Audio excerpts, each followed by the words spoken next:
ทางเดินเส้นนี้ที่เฮาสองคนผ่านมีสะพานยืดยาวเลี้ยวไปสุดสายตาเฮาจะพาพร้อมกันก้าวไปให้สู่จุดหมายอยู่บนทางเดินแห่งหัก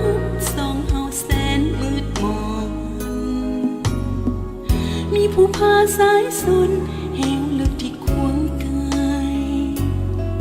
เฮาจะพาพร้อมกันเดินไปด้วยความอดทนแม้นจะไกลแสนไกลขอใจสื่อตรงหักคงมัน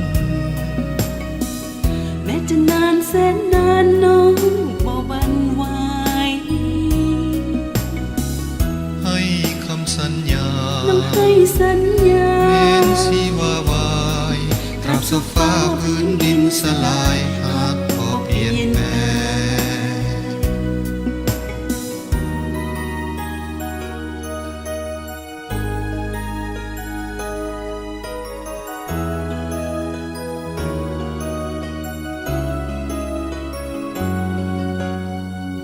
ทางเดินเส้นนี้ที่เฮาสองคนผ่า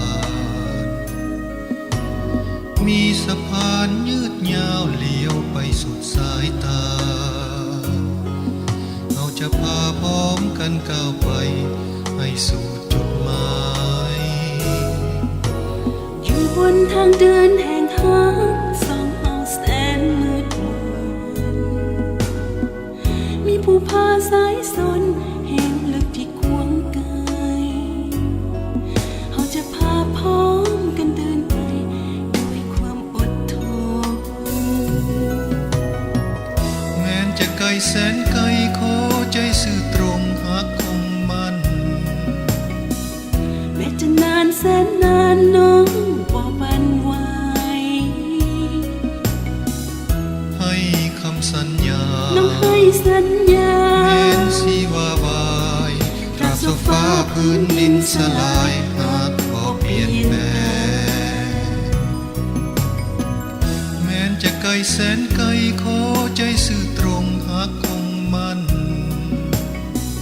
แม้จะนานแสนนานน้องบ่หวั่นไหวให้คำสัญญาน้องให้สัญญาแม้นสิว่าวายตราบสุดฟ้าพื้นดินสลายหากพอเปลี่ยนแปลงให้คำสัญญาน้องให้สัญญาแม้นสิว่าวายตราบสุดฟ้าพื้นดินสลายหากพอเปลี่ยน